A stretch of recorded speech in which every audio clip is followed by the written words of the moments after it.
एक स्थान पर 4 ब्राह्मण रहते थे। चारों विद्याभ्यास के लिए कान्य कुब्ज गए।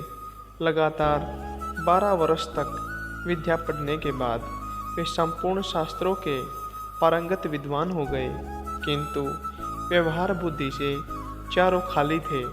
विद्याभ्यास के बाद चारों स्वदेश के लिए लौट पड़े। कुछ देर चलने के बाद रास्ता दो तरफ निकलता था। किस रास्ते से जाना चाहिए इसका कोई भी निश्चय न करने पर वे वहीं बैठ गए। उसी समय वहाँ से एक मृत वेश्या बालक की अर्थी निकली। अर्थी के साथ बहुत से महाजन भी थे। महाजन नाम से उनमें से एक को कुछ याद आ गया। उसने पुस्तक के पन्ने पलटकर देखा तो लिखा था, महाजनों येन गते से पंथा, अर्थात जिस मार्ग से महाजन जाए वही मार्ग है। पुस्तक में लिखे को ब्रह्म वाक्य मानने वाले चारों पंडित महाजनों के पीछे पीछे शमशान की तरफ चल पड़े। थोड़ी दूर पर शमशान में उन्होंने एक गधे को खड़ा हुआ देखा। गधे को देखते ही उन्हें शास्त्र की यह बात याद आ गई, राजद्वारे शमशाने च यष्ठिति से बांधवे, अर्थात राजद्वार और शमशान में जो खड़ा हो वह भाई होता है। फिर क्या था, चारों ने उस शमशान में खड़े गधे को भाई बना लिया। कोई उसके गले से लिपट गया तो कोई उसके पैर धोने लगा। इतने में एक ऊंट उधर से गुजरा। उसे देखकर सब विचार में पड़ गए कि यह कौन है। 12 वर्ष तक विद्यालय की चारदीवारी में रहते हुए उन्हें पुस्तकों के अतिरिक्त संसार की किसी वस्तु का ज्ञान नहीं था।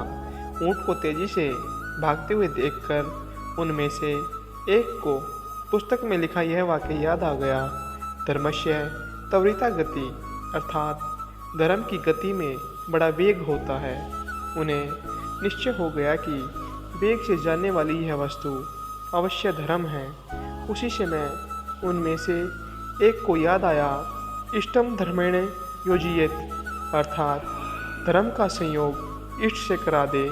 उनकी समझ में इष्ट बांधव था गधा और ऊंट था धर्म, दोनों का संयोग कराना उन्होंने शास्त्रोक्त मान लिया।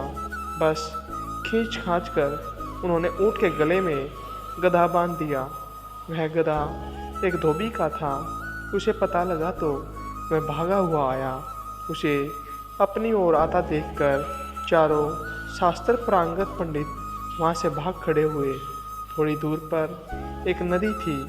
नदी में पलाश का एक पत्ता तैरता हुआ आ रहा था। उसे देखते ही उनमें से एक को याद आ गया, आगमिष्यते यत् पत्रम तत्समा सतारिष्यति, अर्थात जो पत्ता तैरता हुआ आएगा वही हमारा उद्धार करेगा। उद्धार की इच्छा से वह मूर्ख पंडित पत्ते पर लेट गया। पत्ता पानी में डूब गया, वह भी डूबने लगा। केवल उसकी शिखा पानी से बाहर रह गई। इसी तरह बहते बहते जब वह दूसरे मूर्ख पंडित के पास पहुंचा तो उसे एक और शास्त्रोक्त वाक्य याद आ गया, सर्वे नाश समतूपने अर्थ त्यजति पंडित, अर्थात संपूर्ण का नाश होते देखकर आधे को बचा ले और आधे का त्याग कर दे। यह याद आते ही उसने बहते हुए पूरे आदमी का आधा भाग बचाने के लिए उसकी चोटी पकड़कर गर्दन काट दी। उसके हाथ में केवल सिर का हिस्सा आ गया, देह पानी में बह गई। उन 4 में से अब 3 रह गए। गांव पहुंचने पर तीनों को अलग अलग घरों में ठहराया गया।